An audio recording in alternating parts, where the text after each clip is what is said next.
Drama की starting में हम सबसे पहले एक लाइट हाउस देखते हैं जिसके ऊपर से एक लड़का नीचे गिर रहा था। बट वो गिरा कैसे, यानी वो गलती से नीचे गिरा है या किसी ने उसे पुश करा था, ये बात अभी हमें बताई नहीं जाती। फिर तभी स्टोरी प्रेजेंट में आ गई जहां हम फीमेल लीड का रूम देखते हैं। ये साल 2021 है एंड हमें हमारी फीमेल लीड जो कि 30 साल की होने वाली है वो हमें अपने बारे में बताती है कि मेरा नाम बीशिंग है और मैं आज एक बार फिर अपनी जॉब पर जाने के लिए लेट हो चुकी हूँ, इसलिए मुझे रोज की तरह जल्दी जल्दी अपना मेकअप करना पड़ रहा है। वो जल्दी से रेडी होकर बाहर आई जिससे मॉम कहने लगती है कि जाने से पहले ब्रेकफास्ट तो करती जाओ, लेकिन बीशिंग मना कर देती है। और फिर जब फाइनली बस में आ गई ताकि टाइम से अपने वर्क प्लेस पहुंच सके तो तब उसको अपनी वेडिंग नोटिफिकेशन रिसीव होती है, यानी कि ठीक 10 दिन बाद बीशिंग की शादी है। लेकिन जिस लड़के से उसकी शादी होने वाली थी उसने कुछ दिन पहले ही बीशिंग से ब्रेकअप कर लिया है, ये बताकर कि अब वो उसे पसंद नहीं करता। तो ये सुन बीशिंग शॉक रह गई थी क्योंकि बीशिंग इस लड़के को स्कूल टाइम से पसंद करती आई है, यानी कि ये लड़का बीशिंग का हाई स्कूल क्रश था जिसका नाम है जैन्यू, जो कि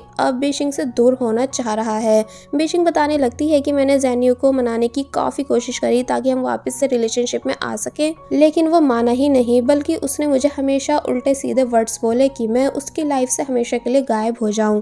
शादी में कुछ ही दिन बाकी हैं, इसलिए ये बात मैं अपने घर वालों को भी नहीं बता सकती हूँ, इसलिए रोज रात को रो रो कर जैन्यू को मैसेजेस सेंड करती हूँ, उसे मनाने की कोशिश करती हूँ पर वो रिप्लाई तक नहीं देता। और फिर तभी स्टोरी प्रेजेंट में आ गई, यानी कि बीशिंग बस में खड़ी होकर ये सब बातें याद कर रही थी एंड बहुत ही ज्यादा उदास भी है।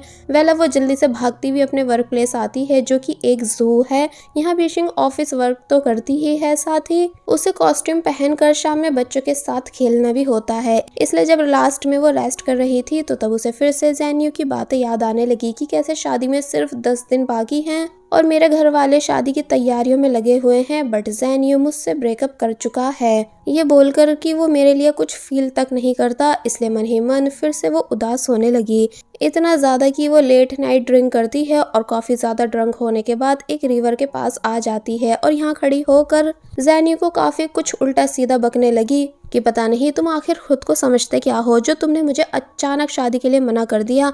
तो तब एक मिस्टीरियस अंकल उससे बात करते हैं जो कि पूछने लगे कि तुम्हारा ब्रेकअप हो चुका है ना, क्योंकि यहाँ पर लड़कियां अकेले ड्रंक होकर तभी आती हैं जब उनका ब्रेकअप होता है। बीशिंग बताती है कि हाँ ऐसा ही है, पर कोई नहीं, मैं सब ठीक करने की कोशिश करूंगी। कि तभी वो मिस्टीरियस अंकल अचानक बीशिंग के पीछे आ गए एंड कहने लगे कि उस चीज के पीछे भागना छोड़ दो जो तुमसे बिलोंग नहीं करती है, क्योंकि जो तुम्हारे नसीब में नहीं है वो तुम्हें लाख कोशिश करने पर भी नहीं मिलेगा। और फिर तभी उन्होंने बीशिंग को फिश रॉड दी, ये बताकर कि खुशियों से भरी दुनिया तुम्हारे पीछे थी पर तुमने उसे कभी नोटिस ही नहीं करा, इसलिए दोबारा मौका मिलने पर अपनी खुशियों को हाथ से जाने मत देना।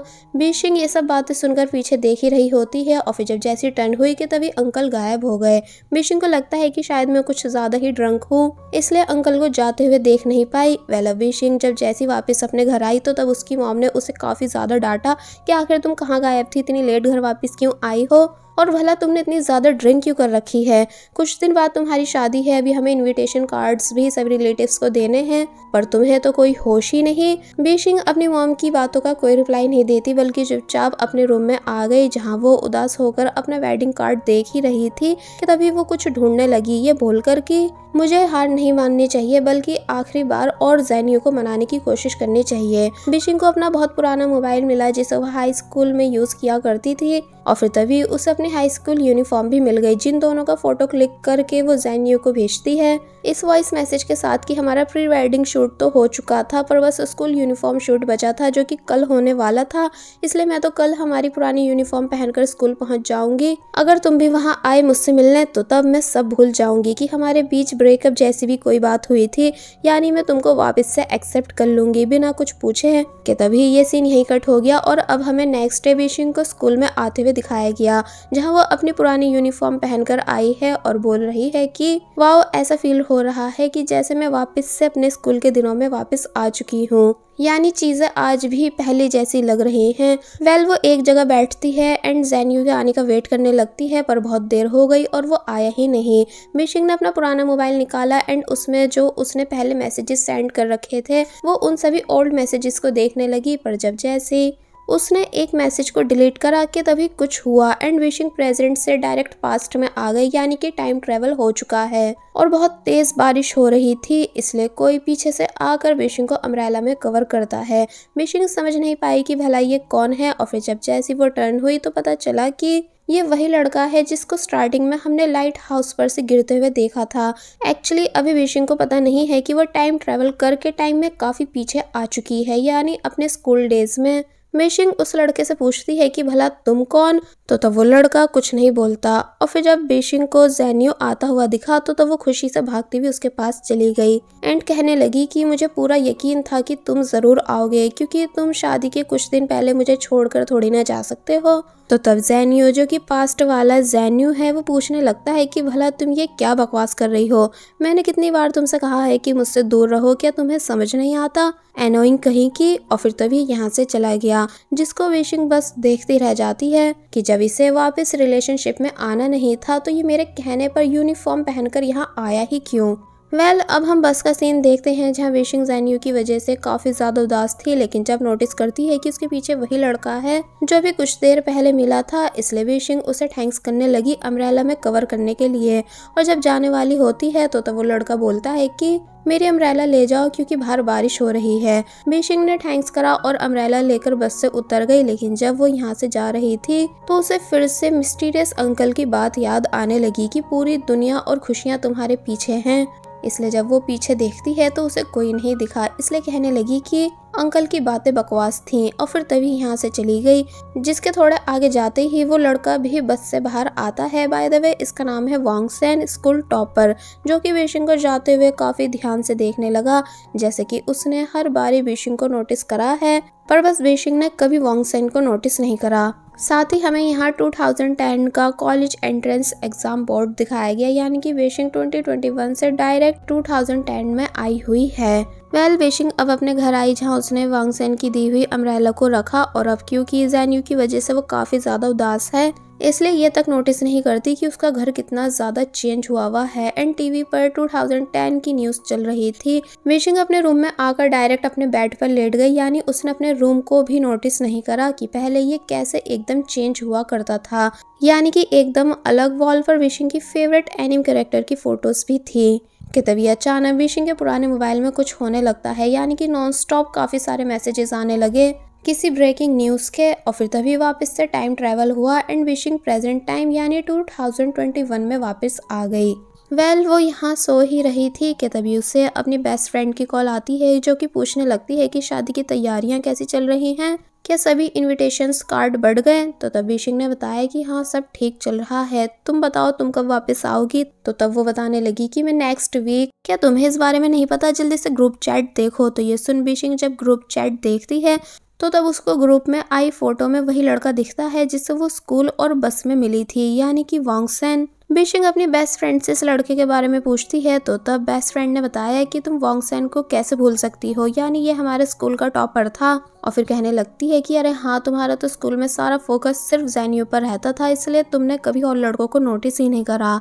विशिंग कंफ्यूज होने लगती है कि इससे मैं इतने टाइम के बाद स्कूल में कैसे मिल सकती हूँ। इसलिए जब जल्दी से बाहर वांग सेन की दी हुई अम्ब्रेला देखने आई तो तब उसे बाहर कोई भी अम्ब्रेला नहीं मिलती। विशिंग का छोटा भाई बताने लगता है कि तुम अपने साथ कुछ लाई ही नहीं थी। कि तभी विशिंग की नजर टीवी पर गई, जहां टाइम ट्रैवल के बारे में बताया जा रहा होता है, इसलिए विशिंग वो बातें ध्यान से सुनने लगती है। कि तभी डोर पर कोई आया, जो कि और कोई नहीं ज़ेन्यू था, जो कि विशिंग को उसका दिया हुआ सामान वापस करने लगता है। विशिंग पूछती है कि जब स्कूल में तुम सुबह मुझे मिले थे तो तभी ये चीजें वापस कर देते। तो ये सुन ज़ेन्यू रिप्लाई देता है कि पर आज मैं स्कूल गया ही नहीं था। विशिंग कहने लगती है कि हाँ तुम बिजी इंसान हो, तुम्हें कहाँ मुझसे रिलेटेड कोई बात याद होगी। तो तब वो कहता है कि देखो विशिंग, मुझसे उम्मीद रखनी छोड़ दो, और वैसे भी मैंने स्कूल के एंड होते ही अपनी स्कूल यूनिफॉर्म को फेंक दिया था, इसलिए मैं उसे पहनकर कैसे आ सकता हूँ। कि तभी विशिंग का भाई ज़ेन्यू से अंदर आने के लिए कहने लगा ताकि दोनों साथ में नूडल्स खा सके, बट ज़ेन्यू रुकता नहीं है बल्कि जल्दी से यहाँ से चला जाता है, जबकि विशिंग का भाई बस उसे रोकता ही रह गया, ये कहते हुए कि हम बहुत जल्द फैमिली बनने वाले हैं, इसलिए तुम हमसे शर्मा क्यों रहे हो। विशिंग अपने भाई को चुप करके अंदर करती है, तो तब भाई ने उसे नूडल्स दिए, जिन्हें लेकर वो अपने रूम में आ गई और गुस्सा करने लगी कि क्या सुबह में ज़ेन्यू से नहीं बल्कि उसके भूत से मिली थी। जो वो ऐसा बोलकर गया है कि उसने सुबह मुझे देखा ही नहीं था। मगर फिर तभी अचानक बेशिंग को शक होने लगता है कि कहीं मैं टाइम में पीछे तो नहीं चली गई थी जैसा कि टीवी पर बताया जा रहा है। और फिर तभी हंसती है कि अरे नहीं नहीं, ऐसा होना बिल्कुल भी पॉसिबल नहीं, मतलब कि मैं ऐसी चीजें सोच भी कैसे सकती हूँ। लेकिन फिर उसने ध्यान से सभी बातों को याद करा और रियलाइज करा कि जब मैंने पुराने मोबाइल के मैसेज को डिलीट करा था तभी अचानक से सब चीजें चेंज हो गई थी। इसका मतलब कहीं मोबाइल में मैसेज डिलीट करने की वजह से टाइम ट्रैवल तो नहीं हुआ था, इसलिए तभी अपना पुराना मोबाइल उठाती है। और यहाँ जब जैसी उसने एक और मैसेज डिलीट करा कि तभी मैजिक हुआ और वो फाइनली टाइम में काफ़ी पीछे यानी कि अपने स्कूल डेज में वापस आ गई। बेशिंग काफ़ी बुरी तरह शॉक रह जाती है इस नज़ारे को देखकर कि ये तो सच में वर्क कर रहा है, यानी कि मैं सच में 2021 से डायरेक्ट पीछे टाइम यानी 2010 में आ चुकी हूँ। हमें यहाँ पर ज़ेन्यू भी दिखाया गया जो कि सामने से आ रहा था। तो तब ज़ेन्यू का दोस्त बेशिंग को देखकर कहने लगा कि अरे देखो वो रही तुम्हारी शैडो, यानी लगता है कि ये फिर से तुम्हारा वेट कर रही है। तो तब ज़ेन्यू बेशिंग के पास आता है और चिढ़कर कहता है कि मैं तुम्हें कितनी बार समझाऊं कि मुझसे दूर रहो, क्या तुम्हें इंसानों की भाषा समझ नहीं आती, एनोइंग कहीं की। और फिर तभी यहाँ से चला गया, जबकि बेशिंग उसे बस देखती ही रह जाती है और फिर कहने लगती है कि मुझे सच में यकीन नहीं आ रहा है कि हाई स्कूल टाइम में मुझे इस जर्क पे क्रश था। फिलहाल बेशिंग ने अपना मूड ठीक करा, फिर वो खुशी खुशी पूरे स्कूल को देखती है। फिर अच्छे से उसने अपनी पूरी सिटी को देखा कि पहले चीजें कितनी अलग हुआ करती थी। फिर अब वो अपने घर आई जहाँ वो घर को भी काफी ध्यान से देखती है कि पहले सब कुछ एकदम अलग हुआ करता था। फिर वो अपने रूम में आई और इस जगह को भी बहुत ध्यान से देखने लगी कि पहले सब चीजें कैसे अलग अलग रखी रहती थी। लेकिन जब उसकी नज़र अपने रूम में रखी ज़ेन्यू की फोटोज पर गई तो तभी वो उन्हें निकाल देती है और फेंक देती है।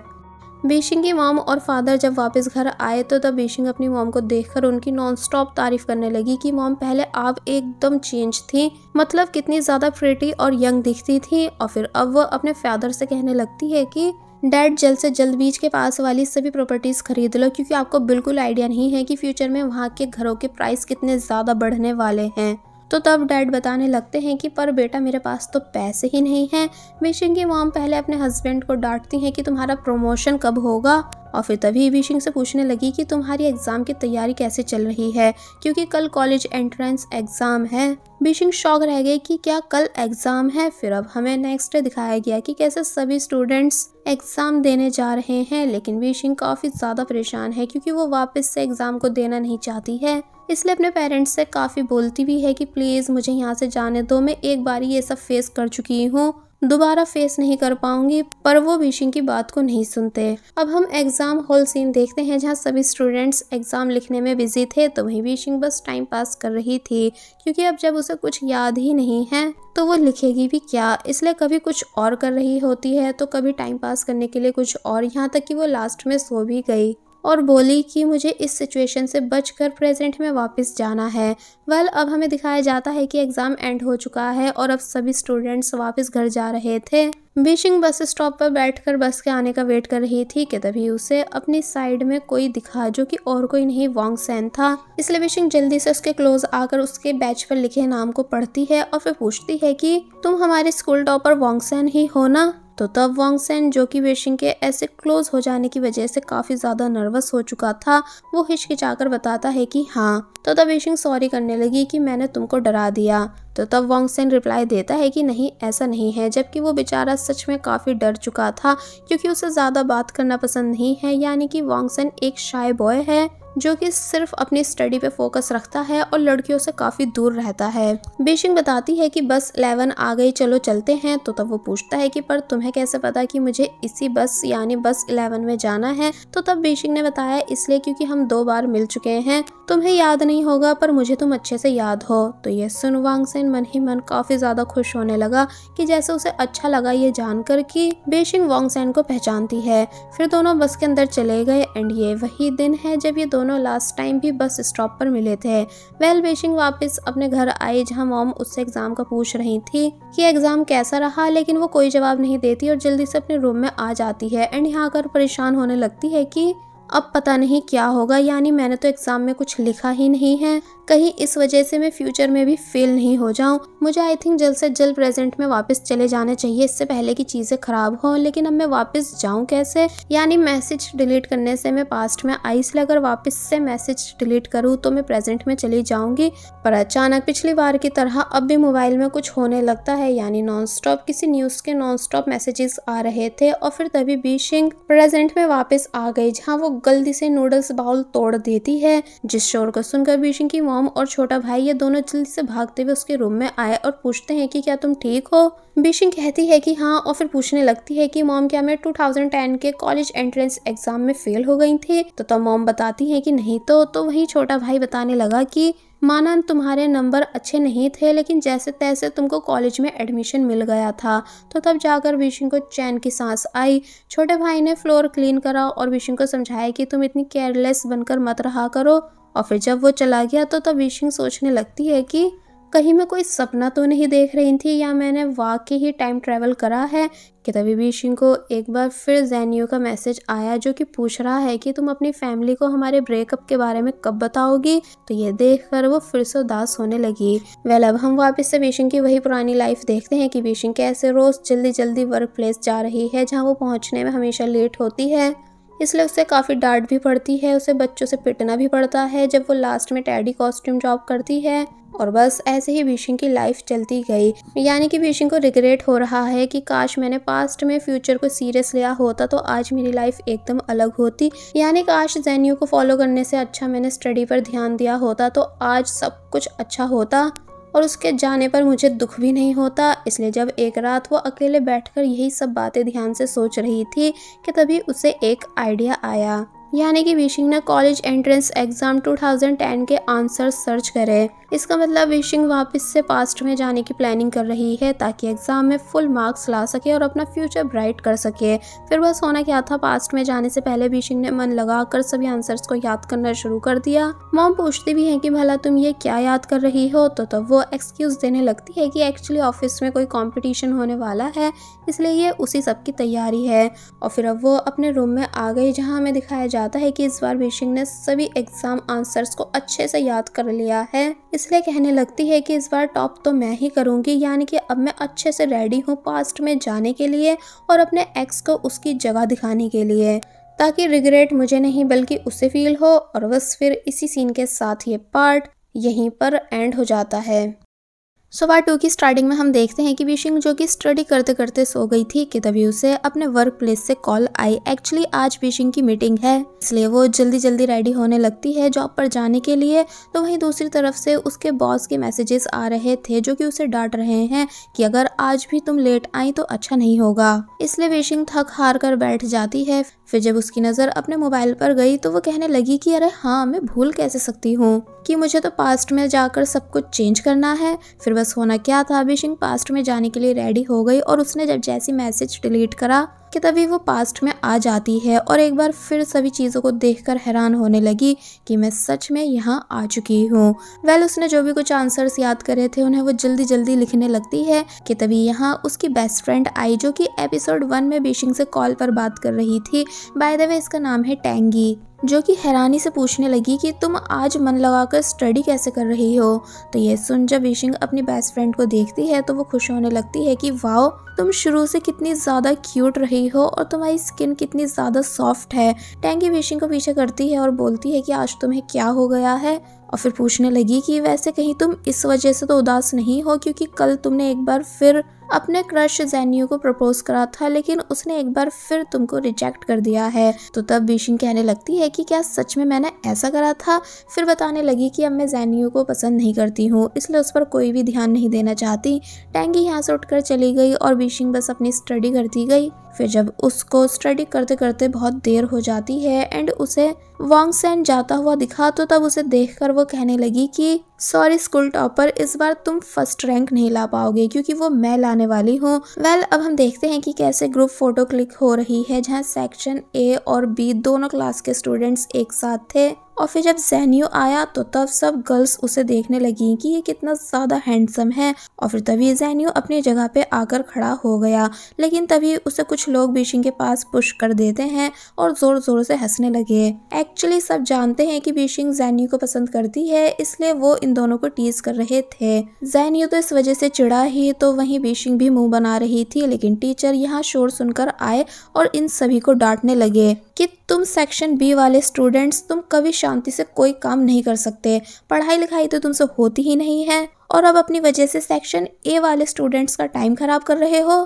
तो ये सुन बीशिंग कहने लगती है कि आप हमें दूसरी क्लास से कंपेयर कैसे कर सकते हो, और वैसे भी एग्जाम इतने भी हार्ड नहीं होते। टीचर कहने लगते हैं कि अच्छा, तो फिर लो, जो कल कॉलेज एंट्रेंस एग्जाम होने वाला है उसके बारे में सभी को बताओ कि तुमने क्या क्या तैयारी कर रखी है।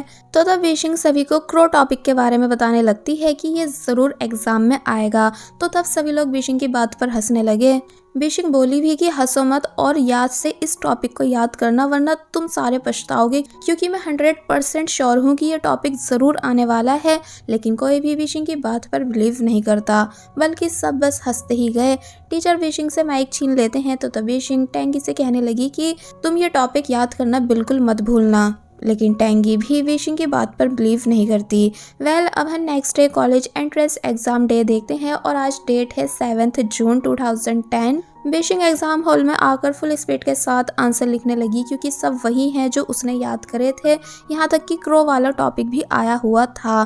बीशिंग ने सबसे पहले एग्जाम एंड करा और खुश होते हुए यहाँ से चली गई। फिर अब हमें दिखाया जाता है कि कैसे सभी स्टूडेंट्स एग्जाम एंड होने के बाद वापस घर जा रहे हैं। बीशिंग को बस में वापस से वॉन्गसेन मिला, जिसके ऊपर वो गलती से गिरने वाली होती है, लेकिन तभी वॉन्गसेन उसे बचा लेता है। बीशिंग वॉन्गसेन से कहने लगी कि देखा, वही टॉपिक आया ना जो मैंने बताया था।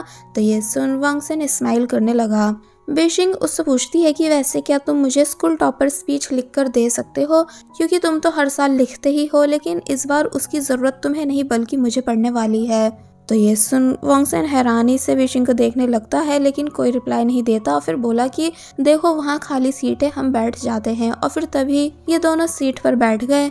अब नेक्स्ट सीन में हम देखते हैं कि बीशिंग अपने घर आ चुकी है, जहाँ आज वो बहुत ज़्यादा खुश है और अपनी मॉम को बता रही है कि मॉम, मेरा एग्जाम बहुत ही ज़्यादा अच्छा गया, आप देखना मैं सबसे अच्छी वाली यूनिवर्सिटी में एडमिशन लूंगी। तो तब मॉम कहती हैं कि यूनिवर्सिटी के सपने बाद में देखना, पहले कम से कम पास हो जाओ। तो तब बीशिंग चिढ़ गई कि मॉम, आपको ऐसा क्यों लगता है कि मैं कुछ भी नहीं कर सकती हूँ। अब हम देखते हैं कि 6:30 होने वाले हैं, इसलिए मॉम बोली कि तुम्हारे डैड भी घर आने ही वाले होंगे। तो ये सुन बीशिंग बैठकर अपना मोबाइल यूज करने लगी कि तभी अचानक फिर से ठीक 6:30 पर मोबाइल में कुछ होता है, और इस बार बीशिंग थोड़े बहुत मैसेजेस देख भी लेती है, जो कि लाइट हाउस इंसिडेंट के बारे में थे। और फिर तभी टाइम ट्रैवल हो गया और बीशिंग वापस से प्रेजेंट में आ गई, जहाँ जब जैसी वो उठी तो उसको सबसे पहले अपने ऑफिस से कॉल आई। तो वहीं मॉम भी डांट रही होती है कि तुम्हारा मोबाइल कब से रिंग हो रहा था, तुम आंसर क्यों नहीं दे रही थी। तो तब जाकर बीशिंग रियलाइज करती है कि वो प्रेजेंट में वापस आ चुकी है, एंड इस बार भी कुछ चेंज नहीं हुआ अचानक से प्रेजेंट में आ जाने की वजह से। फिलहाल बीशिंग जल्दी से भागती हुई अपने वर्क प्लेस आई, जहाँ मीटिंग स्टार्ट हो चुकी थी। बीशिंग कोशिश करती है कि बॉस उसे नोटिस नहीं कर पाए और वो चुपचाप अपनी सीट पर जाकर बैठ जाए, लेकिन ऐसा हो नहीं पाता है। यानी कि बीशिंग की गलती की वजह से बीशिंग को बॉस ने नोटिस कर लिया और फिर उसको काफ़ी ज़्यादा डांटा।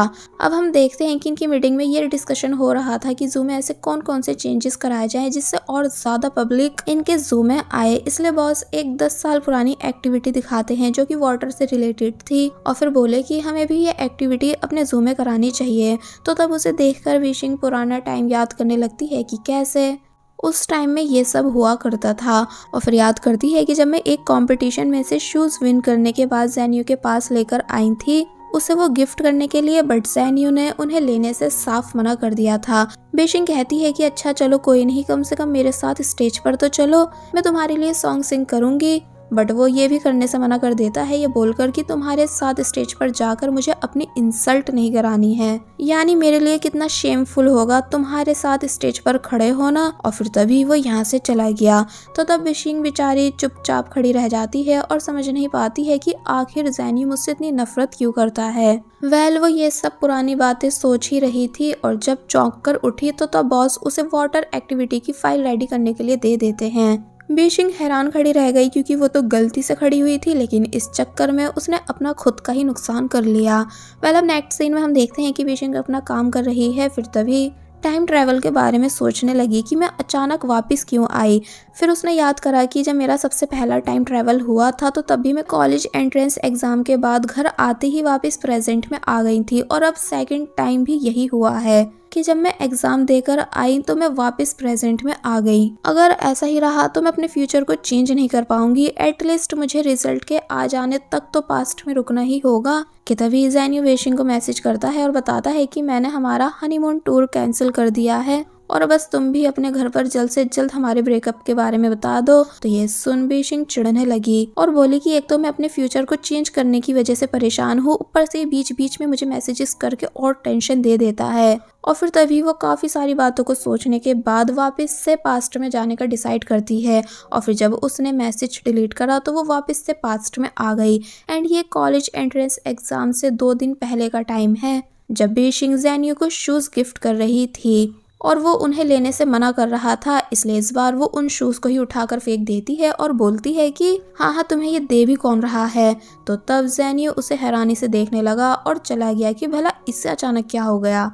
बेशिंग जब अकेली खड़ी होती है कि तभी एक वाटर बॉल उसे आकर लगती है जो कि गलती से वांगसेन ने उसे मारी थी, इसलिए वो बेशिंग के पास आकर उसे सॉरी करने लगा। बेशिंग कहती है इट्स ओके और फिर तभी वो यहाँ से चली गई। जिसके बाद अब हम नेक्स्ट डे देखते हैं जहाँ बेशिंग और उसकी बेस्ट फ्रेंड टेंगी दोनों साथ में बातें करते हुए जा रही थी। टेंगी बेशिंग से ज्यादातर ज़ेन्यू की ही बारे में बातें कर रही थी कि वैसे ज़ेन्यू कितना ज्यादा परफेक्ट है, यानी बास्केटबॉल में भी अच्छा है और काफी ज्यादा हैंडसम भी है। तो तब बेशिंग कहने लगती है कि हाँ वो इन दोनों चीजों में अच्छा तो है, लेकिन जो सबसे ज्यादा इम्पोर्टेंट है यानी कि स्टडी, उसमें वो बिल्कुल भी अच्छा नहीं। तो तब बेशिंग की इस बात को ज़ेन्यू भी सुन लेता है, इसलिए आकर कहने लगा कि दूसरों को कुछ कहने से पहले खुद को भी देख लेना चाहिए, यानी तुम कौन सी स्कूल टॉपर हो। और फिर तभी चिढ़ता हुआ यहाँ से चला गया। तो तब ये दोनों चुप खड़ी रह गई। अब हम एक बार फिर कॉलेज एंट्रेंस एग्जाम डे देखते हैं, जिसको एक बार फिर बेशिंग ने अच्छे से दिया, यानी जो सब आंसर्स उसे याद थे। और फिर जब बस से वापस घर जा रही होती है मन ही मन ये बोलते हुए कि गॉड प्लीज इस बार मुझे फ्यूचर चेंज होने से पहले वापस प्रेजेंट में मत भेज देना। कि तभी हर बार की तरह वांगसेन आज भी बेशिंग को बस में मिलता है, जो कि अब भी वाटर बॉल को गलती से बेशिंग को मारने के लिए उसे सॉरी कर रहा था। बेशिंग कहती है कि तुमने उस दिन सॉरी कर तो दिया था, इसलिए तुम बार बार सॉरी क्यों कर रहे हो। एंड ये क्या क्या तुम म्यूजिक सुन रहे हो, प्लीज मुझे भी सुना दो ताकि मेरा थोड़ा स्ट्रेस कम हो सके। और फिर तभी वांगसेन के साथ सॉन्ग सुनने लगी। तो तब वांगसेन को कहीं ना कहीं अच्छा फील होता है बेशिंग के ऐसे क्लोज आकर। अब हम घर का सीन देखते हैं जहाँ बेशिंग नर्वस है कि पहले ठीक 6:30 पर मैं वापस प्रेजेंट में चली गई थी, अब दोबारा ऐसा नहीं हो जाए। लेकिन इस बार 6:31 हो जाते हैं और बेशिंग अभी भी पास्ट में ही थी, इसलिए काफ़ी ज़्यादा खुश होने लगी कि इसका मतलब इस बार मैं वापस नहीं जाने वाली हूँ। लेकिन जब वो मोबाइल पर अपनी बेस्ट फ्रेंड यानी टेंगी से बातें कर ही रही होती है कि तभी थोड़ी बहुत देर के बाद फिर से एक न्यूज़ के नॉन स्टॉप मैसेजेस बेशिंग के पास आने लगे, जो कि ये हैं कि स्कूल टॉपर वांगसेन ने लाइट हाउस पर से जंप मारकर सुसाइड कर ली है। तो तब बेशिंग के होश उड़ गए ये सब रीड करके कि क्या वांगसेन ने। और अब इससे पहले कि वो और कुछ सोच पाती कि तभी एक बार फिर टाइम ट्रैवल हुआ और वो वापस से प्रेजेंट में आ गई। और अभी तक शौक है कि क्या वांगसेन ने सुसाइड कर ली थी, लेकिन उसने ऐसा करा क्यों, जबकि जब आफ्टर एग्जाम वो मुझे बस में मिला था तो एकदम ठीक था। फिर वो अपने माइंड का यूज करती है, जिससे उसे रियलाइज होता है कि इसका मतलब मैं अपना फ्यूचर वांगसेन की डेथ की वजह से चेंज नहीं कर पा रही हूँ, क्योंकि उसकी डेथ होते ही मैं वापस से प्रेजेंट में आ जाती हूँ। इसलिए अगर मुझे अपना फ्यूचर चेंज करना है तो सबसे पहले मुझे वांगसेन को प्रोटेक्ट करना होगा, यानी उसे सुसाइड करने से रोकना होगा। और बस फिर इसी सीन के साथ ये पार्ट यहीं पर एंड हो जाता है। अभी तक हमने देखा कि बेशिंग को पता चल चुका है कि वो अपना पास्ट वांगसेन की वजह से चेंज नहीं कर पा रही है। कि तभी उसके पास अपनी मॉम के मैसेजेस आए जो कि बेशिंग के लिए वेडिंग ड्रेस चूज कर रही थी। बेशिंग को बुरा लगने लगा कि जब मैं अपनी फैमिली को बताऊंगी कि मेरा तो ब्रेकअप हो चुका है तो वो सभी कितने ज्यादा उदास हो जाएंगे, इसलिए वो फिर से पास्ट में जाने का डिसाइड करती है। बेशिंग ने मैसेज डिलीट करा और एक बार फिर पास्ट में आ गई और इस बार कॉलेज एंट्रेंस एग्जाम से 5 दिन पहले आई है। वो अपनी मॉम से पूछती है कि मॉम मैं सीनियर हाई स्कूल स्टूडेंट हूँ ना। तो तब वो बोलती हैं कि हाँ। और जब उन्होंने बेशिंग को बाहर मार्केट भेजा कुछ सामान लेने जिसे लेकर जब वो जा ही रही थी कि तभी वॉन्ग सेन बीशिंग को मिलता है, जो कि उसका हाथ पकड़कर उसको अपने साथ लेकर जाने लगा। बीशिंग नोटिस करती है कि ये किसी रेड हेयर वाले पर्सन से बचकर भाग रहा है और फिर जब ये दोनों एक जगह रुके तो तब बीशिंग ने पूछा कि तुम भला मुझे भी अपने साथ क्यों भगाकर लाए और वो सभी लोग थे कौन। वॉन्ग सेन बताता है कि वो गैंगस्टर्स थे, मुझे नाइट बार में मिले थे। फिर कहने लगा कि रात होने वाली है, क्या मैं तुम्हें तुम्हारे घर छोड़ दूं, लेकिन बीशिंग मना कर देती है ये बताकर कि नहीं, मैं खुद से चली जाऊंगी। पर जब जाने लगी कि तभी रुकी और बोली कि तुम भी सीधे घर जाना और लाइट हाउस से दूर रहना, और फिर तभी यहाँ से चली गई। तो तब वॉन्ग सेन समझ नहीं पाता कि भला ये मुझे लाइट हाउस से दूर रहने का क्यों बोलकर गई है। अब नेक्स्ट हम एक लड़की को देखते हैं जो कि बाईसाइकिल से स्कूल आ रही है। इसका नाम है गाओगी, जिसका ड्रामा में अच्छा खासा रोल रहने वाला है, पर फिलहाल बस हमें इसके नाम के बारे में बताया गया है और ये बताया गया है कि ये बीशिंग के क्लास टीचर यानी टीचर मिंग की बेटी है, पर इन दोनों के बीच के रिलेशन अच्छे नहीं। और वहीं दूसरी तरफ टैंगी बीशिंग से फेस्टिवल में चलने की जिद कर रही होती है और ये बोल रही होती है कि मैं ज़ेनियो से भी बात कर लूंगी कि वो हमारे साथ चले, बट बीशिंग साफ मना कर देती है और जब बोली कि इस ज़ेनियो में ऐसा भी कुछ खास है नहीं जो इसकी वजह से मैं फेस्टिवल में जाऊं, वैसे भी अभी मुझे बिल्कुल भी अच्छा नहीं लगता। तो तब ज़ेनियो ने भी ये सब सुन लिया, इसलिए वो बीशिंग के पास आया और कहने लगा कि अगर तुम्हें लग रहा है कि तुम ये सब कहकर मेरी अटेंशन हासिल कर लोगी तो ऐसा नहीं है, यानी अगर तुम दुनिया की आखिरी लड़की हुई तब भी मैं तुम्हें पसंद नहीं करूंगा। और फिर तभी अपनी सीट पर जाकर बैठ गया। बीशिंग भी कहने लगती है कि हाँ, अब मुझे भी तुम में 1% इंटरेस्ट नहीं है। तो तब ज़ेनियो कहता है कि हाँ, कोई और दूसरा टारगेट मिल गया होगा। टैंगी पूछने लगती है कि क्या सच में तुम्हें कोई और पसंद आ गया है। तो तब बीशिंग बात खत्म करने के लिए झूठ कह देती है कि हाँ, और वो स्कूल टॉपर है। टैंगी पूछती है कि कौन, वॉन्ग सेन, वो तुम्हें कब से पसंद आ गया। वैसे चलो अब मुझे भी उससे मिलवाना, यानी कि कल उसको भी फेस्टिवल में ज़रूर लेकर आना। तो तब बीशिंग को मजबूरन मानना ही पड़ा। अब हम फेस्टिवल डे देखते हैं जहाँ बीशिंग सोच रही है कि मुझे क्या ज़रूरत थी झूठ बोलने की, कि तभी उसे अपने सामने वॉन्ग सेन दिखा। बीशिंग जल्दी से उसके पास आती है और पूछती है कि तुम यहाँ क्या कर रहे हो। तो तब वो बताता है कि मैं बस ऐसी फेस्टिवल देखने आया था। तो तब बीशिंग ने रिक्वेस्ट करी कि प्लीज़ मेरे ही साथ रहना। दूसरी तरफ टैंगी जो कि ज़ेनियो के साथ आ रही है, वो इन दोनों को देख लेती है और फिर हेलो करने लगी कि तुम दोनों तो सच में एक दूसरे को जानते हो। तो तब बीशिंग बोलती है कि हाँ, हम एक दूसरे को अच्छे से जानते हैं। अब दिखाया जाता है कि बीशिंग और वॉन्ग सेन दोनों साथ में कैसे शॉपिंग कर रहे हैं। तो वहीं ज़ेनियो टैंगी को स्नैक्स बाय करके दे रहा था, लेकिन वो लेने से मना कर देती है ये बताकर कि मैं डाइट पर हूँ। तो तब ज़ेनियो कहने लगा कि एक तुम हो जो खुद का इतना ख्याल रखती हो और कुछ लोग हैं जो फूलते जा रहे हैं और उन्हें इस बारे में बिल्कुल नहीं पता। तो तब बीशिंग समझ गई कि जरूर मुझे बोल रहा है। टैंगी वाटर एक्टिविटी देखकर कहने लगती है कि चलो वाटर एक्टिविटी करने चल रहे हैं। तो तब ज़ेनियो टैंगी के साथ वाटर में खेलने चला जाता है। तो वहीं वॉन्ग सेन बीशिंग के लिए वाटर बॉल्स लेकर आया था, बट बीशिंग वो बॉल ज़ेनियो पर मारती है और हंसने लगी। ज़ेनियो पूछता है कि तुम भला मुझे क्यों मार रही हो, यानी अपोजिट टीम पर मारो, बट बीशिंग सुनती ही नहीं। और जब इस वाले बैलून की वजह से ज़ेनियो पानी में गिर गया और सब उस पर जोर जोर से हंसने लगे, तो तब ज़ेनियो को इतना ज़्यादा गुस्सा आया कि वो चिल्लाकर बीशिंग से पूछने लगता है कि आखिर तुम्हारी प्रॉब्लम क्या है, तुम क्यों हर टाइम मुझे सभी के सामने शर्मिंदा करवाती हो, यानी चली क्यों नहीं जाती मेरी लाइफ से। तो तब बीशिंग चुप खड़ी रह गई एंड याद करती है कि लास्ट टाइम भी ज़ेनियो ने यही कहा था जब मैंने उसे स्टेज पर साथ में चलने के लिए बोला था, यानी कि उसने कहा था कि उसे मेरे साथ शर्म आएगी। और जब प्रेजेंट में मैं उसको मना रही थी तो तब भी उसने यही कहा था कि उसे मेरे साथ इंसल्टेड फील होता है। इसलिए बीशिंग काफी ज्यादा उदास हो जाती है और उदास होकर यहाँ से चली गई। और फिर जब अकेली बैठी हुई थी तो तब वॉन्ग सेन बीशिंग के पास आया और पूछता है कि क्या तुम ठीक हो। तो तब बीशिंग बोली कि हाँ, पर तुम मेरी फिक्र मत करो, यानी तुम अपना एंजॉय कर सकते हो। लेकिन वॉन्ग सेन रिक्वेस्ट करने लगता है कि चलो बड़ी वाली राइड में चलते हैं। और अब जब ये दोनों उस राइड में थे तो तब बीशिंग कहने लगी कि शायद मैं इतनी ज्यादा एनोइंग हूँ कि मुझे कभी कोई पसंद नहीं कर सकता। तो तब वॉन्ग सेन के मन में आता है कि वो बोले कि बीशिंग बिल्कुल भी अनोइंग नहीं है, लेकिन फिलहाल वो चुप बैठा रहा। बीशिंग वॉन्ग सेन से पूछती है कि अगर तुम्हें पास्ट में जाने का चांस मिले तो क्या तुम जाना पसंद करोगे अपने प्रेजेंट की प्रॉब्लम्स को ठीक करने के लिए। बट वॉन्ग सेन काफी सोचने के बाद मना कर देता है एंड उसे यहाँ बस बीशिंग के लिए बुरा लग रहा था कि वो कैसे उदास बैठी हुई है।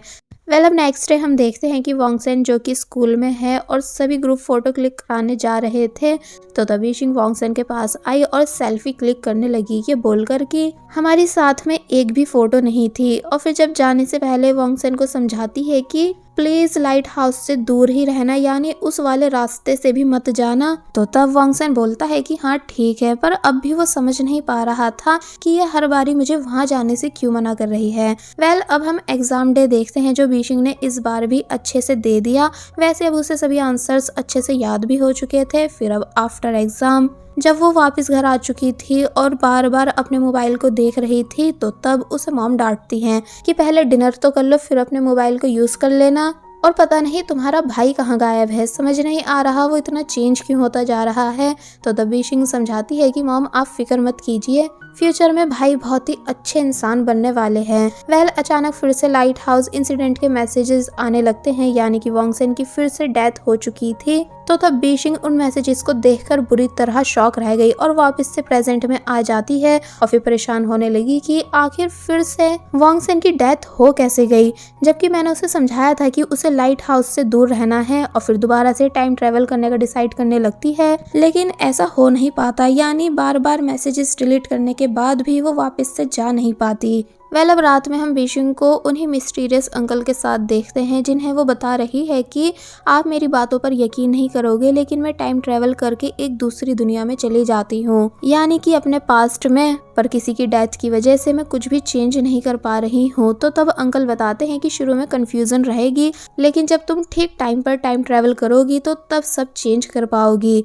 बीशिंग पूछती है कि क्या आपको पता है कि कब सब ठीक होगा और कैसे। तो तब अंकल बोले कि मैं तुम्हारे सीक्रेट्स या प्रॉब्लम्स कैसे जान सकता हूँ, और फिर तभी यहाँ से चले गए। बीशिंग जो कि अभी भी यहीं थी कि तभी उसे पहले अपने बॉस की कॉल आई, जो कि चिल्ला रहे हैं कि मैंने तुम्हें फाइल रेडी करने को कहा था पर तुमने वो करी नहीं, जबकि उसे आज ही सबमिट होना था। और फिर तभी उन्होंने बीशिंग को उसकी जॉब से निकाल दिया।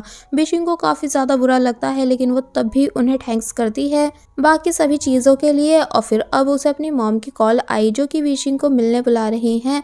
फिर तभी काफी सारी नोटिफिकेशन उसके मोबाइल पर आने लगती हैं, क्योंकि ग्रुप चैट में जेनियो ने सभी को बताया है कि वो आज सभी को अपनी गर्लफ्रेंड से मिलवाएगा। तो तब बीशिंग काफी ज्यादा हैरान हुई कि जेनियो ने इतनी जल्दी न्यू गर्लफ्रेंड भी बना ली, इसलिए वो डायरेक्ट उस लोकेशन पर आ जाती है जहां जेनियो अपनी गर्लफ्रेंड के साथ आने वाला है। बट सबसे पहले यहाँ टैंगी आई, जिसे देखकर बीशिंग खुश होने लगती है। फिर बताती है कि सॉरी, तुम मेरी बेस्ट फ्रेंड हो और मैंने तुमसे इतनी बड़ी बात छुपाई कि मेरा ब्रेकअप हो चुका है।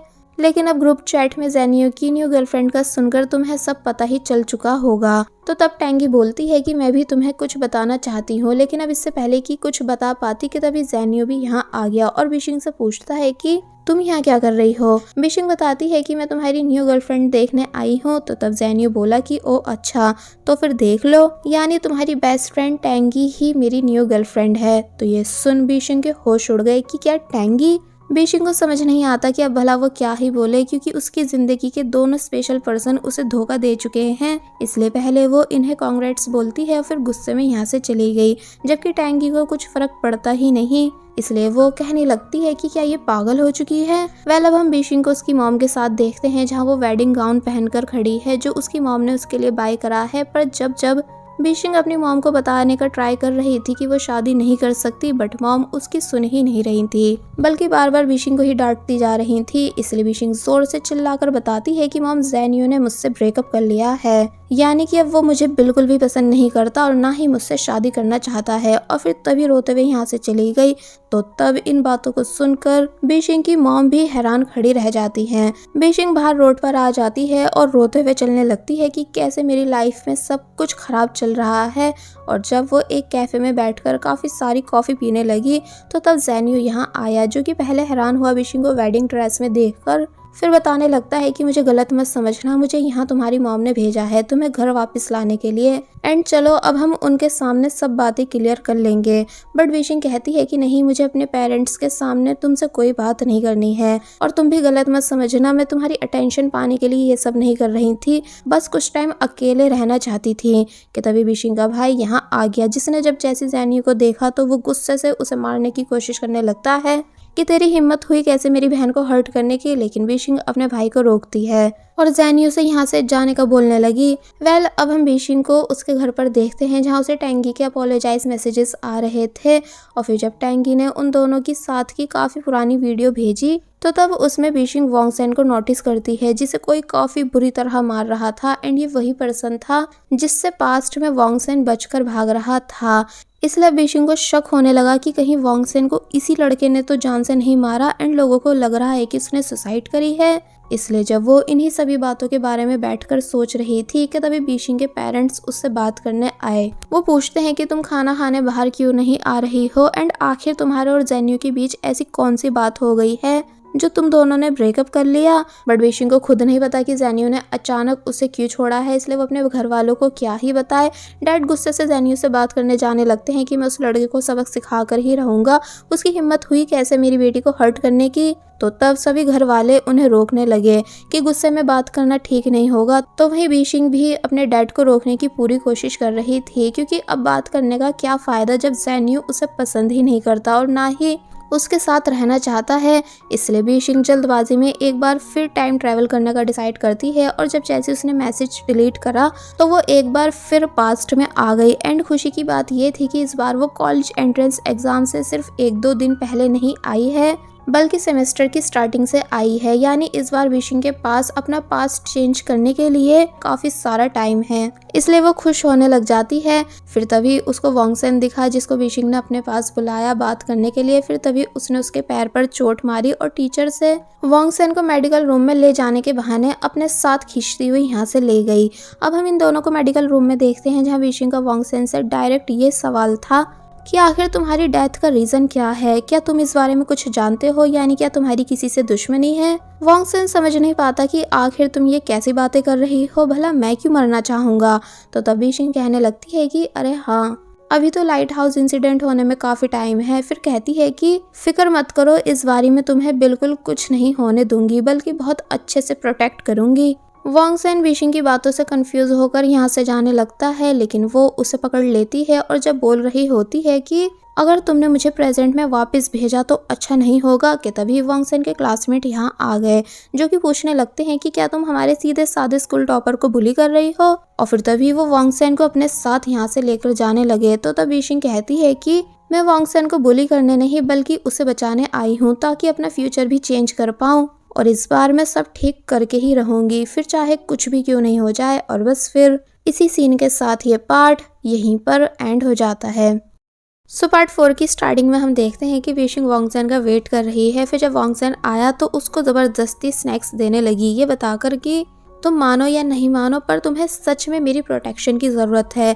वॉन्गसेन पूछता है कि पर किस लिए, यानी मैं तो एकदम ठीक हूँ। कि तभी वॉन्गसेन के क्लासमेट्स यहाँ आ गए जिन्हें लगा कि बीशिंग फिर से वॉन्गसेन को बुली कर रही है, इसलिए वो वॉन्गसेन को अपने साथ ले जाते हैं।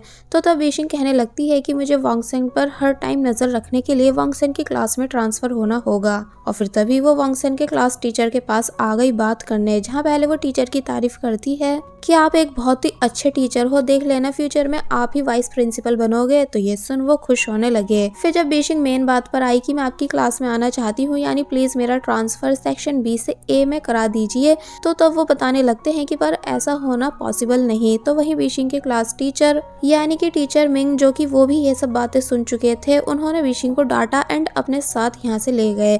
अब हम देखते हैं कि ये दोनों जिस ऑफिस में आए हैं वहाँ वॉन्गसेन पहले से ही किसी काम के लिए आया हुआ था। और फिर अब टीचर ने बीशिंग को बताया कि अगर तुम सेक्शन ए में जाना चाहती हो तो तुमको नेक्स्ट मंथ होने वाले एग्जाम में टॉप 50 के अंदर आना होगा, वरना ऐसे ही कोई भी अपने सेक्शन चेंज नहीं करवा सकता है। तो तब बीशिंग शॉक रह गई कि क्या सेक्शन ए में जाने के लिए मुझे पढ़ना पड़ेगा।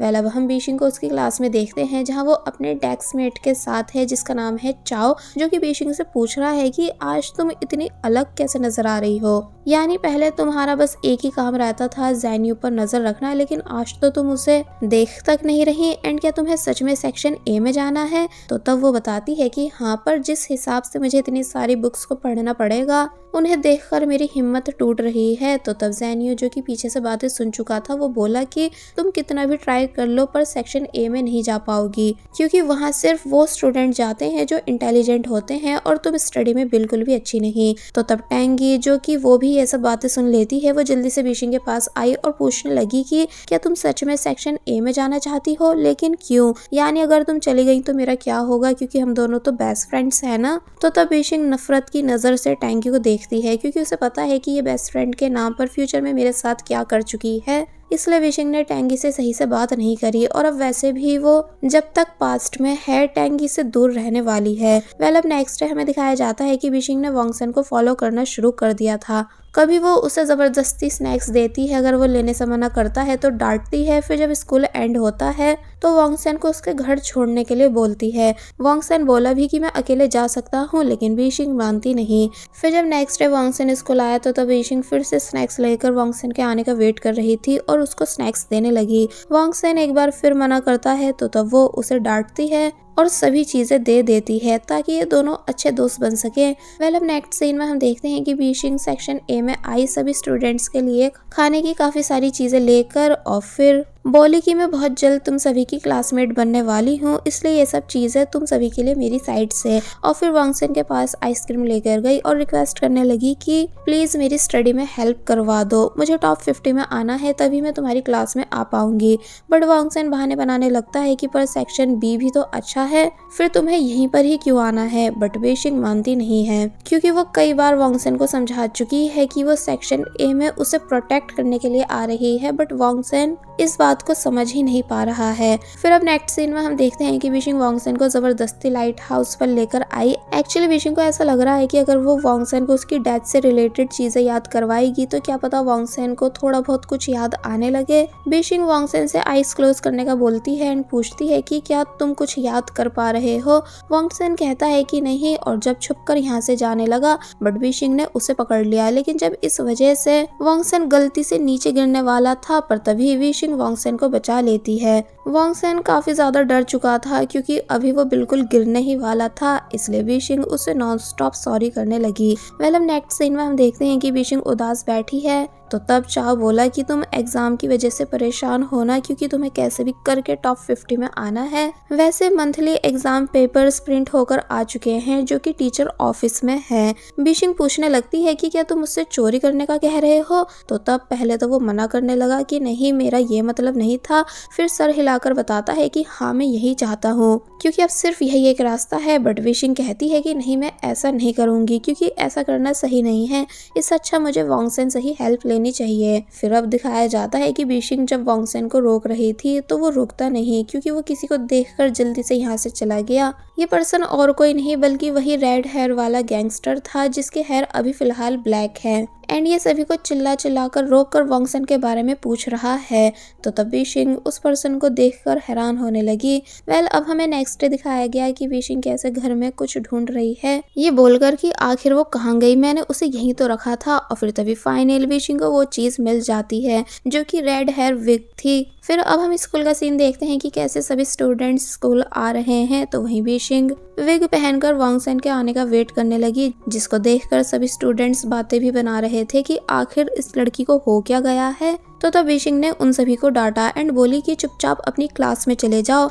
वेल आगे बढ़ने से पहले मैं आप सभी को एक ऑनलाइन ज्वेलरी स्टोर के बारे में बताना चाहती हूँ, जहाँ आपको ट्रेंडी और एलिगेंट ज्वेलरीज का शानदार कलेक्शन देखने के लिए मिलेगा, यानी कि नेकलेस, इयररिंग्स, ब्रेसलेट्स, यहाँ की हर एक चीज क्लासी और यूनिक है। ये डिजाइन्स न सिर्फ मॉडर्न है बल्कि काफी अफोर्डेबल भी है, यानी कि सभी ऑर्डर्स पर आपको 10% ऑफ भी दिया जा रहा है। एंड प्रोडक्ट्स की क्वालिटी आप सभी वीडियो में देख ही सकते हैं कि कितनी ज्यादा स्टनिंग है। सो अगर आपको अपना ज्वेलरी कलेक्शन अपग्रेड करना है या किसी स्पेशल ओकेजन के लिए गिफ्ट लेना चाह रहे हो या कैजुअल लुक के लिए कुछ क्लासी ढूंढ रहे हो, तो आपको अभी नीचे कमेंट बॉक्स में दी गई लिंक पर क्लिक करके जल्द से जल्द अपनी फेवरेट ज्वेलरी को बुक कर लेना चाहिए, इससे पहले कि सेल एंड हो जाए। एक बार इनकी साइट पर विजिट करने के बाद आप बार बार यहाँ से शॉपिंग करना पसंद करोगे। So don't be late and share this information with your friends. Thank you. तो ही दूसरी तरफ गाओगी, जो कि वो भी स्कूल आ चुकी है, कि तभी कुछ लड़कियां गाओगी से लड़ने आ गई। एक्चुअली गाओगी की अक्सर स्कूल में किसी न किसी से लड़ाई होती रहती है।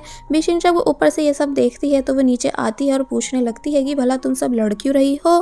तो तब गाओगी ने बीशिंग को रिप्लाई दिया कि तुम अपने काम से मतलब रखो, और फिर वो अकेली इन सभी से लड़ती गई। फिर जब यहाँ से जाने लगी तो तब बीशिंग को देखते हुए ये बोलकर जाती है कि तुम बहुत ही अजीब हो। तो तब बीशिंग शॉक रह जाती है कि भला इस लड़की का एटीट्यूड तो देखो।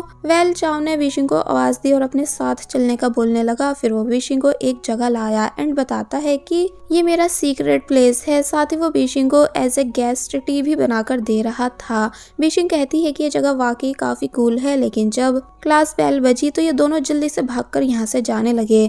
आज वांगसेन भी लेट हो चुका था, लेकिन अब क्योंकि वो स्कूल टॉपर है इसलिए टीचर विंग उसे कुछ बोलते ही नहीं बल्कि जाने देते हैं और चाओ और बीशिंग को रोक लेते हैं कि तुम दोनों यहीं रुक जाओ। बीशिंग बोली कि पर ये तो भेदभाव हुआ, पर टीचर मिंग इन दोनों की एक नहीं सुनते बल्कि इन्हें पनिशमेंट दे देते हैं। जिसके बाद अब हम छुट्टी का टाइम देखते हैं कि कैसे टैंगी बीशिंग से बात करने आ रही है और उसका बस एक ही टॉपिक था, यानी कि ज़ेन्यू, कि अब तुम ज़ेन्यू के बारे में कुछ भी क्यों नहीं पूछती। तो तब बीशिंग टैंगी को फुल इग्नोर कर देती है और यहाँ से चली जाती है। और फिर जब बाहर आई तो उसे फाइनली वांगसेन मिल गया, जिसे उसने रोका एंड रेड विग दिखाते हुए पूछने लगी कि क्या तुम्हें इसे देखकर कुछ याद आ रहा है। वांगसेन बोला कि नहीं। तो तब कहने लगी कि अपने माइंड पर जोर डालो और याद करो कि हाल फिलहाल में तुम्हारी किसी से लड़ाई तो नहीं हुई या किसी ने तुम्हें डराया तो नहीं है। वांगसेन काफी सोचता है और फिर बोलता है कि नहीं, ऐसा तो कुछ भी नहीं है। तो तब बीशिंग चुप हो गई और थक हार कर वांगसेन से कहने लगी कि छोटे बच्चे, तुम बहुत ही इनोसेंट हो, इसलिए जाओ घर चले जाओ। तो तब बीशिंग को ये सब करते हुए ज़ेन्यू भी देख लेता है। तो वहीं ज़ेन्यू का दोस्त कहने लगा कि पहले ये लड़की तुम्हारे आगे पीछे रहती थी ना, अब देखो इसे कोई और पसंद आ गया है। तो ये सुन ज़ेन्यू गुस्से से अपने दोस्त को देखने लगा, क्योंकि उसे ये बात बिल्कुल अच्छी नहीं लगी कि बीशिंग कैसे उसे छोड़कर अब वांगसेन के आगे पीछे जा रही है। यानी एक तरह से ज़ेन्यू इन दोनों को साथ में देखकर जेलस होने लगा। अब हम बस स्टॉप का सीन देखते हैं, जहां बीशिंग वांगसेन से यही सब बातें कर रही थी कि तुम मेरी स्टडी में प्लीज़ हेल्प करवा दो, कि तभी उसकी नज़र फिर से उसी गैंगस्टर पर गई जो कि स्टूडेंट्स को परेशान कर रहा है। इसलिए बीशिंग ने जल्दी से वांगसेन को बस में भेजा एंड खुद गैंगस्टर से बात करने आ गई और पूछने लगती है कि तुम आखिर हो कौन और वांगसेन को क्यों ढूंढ रहे हो।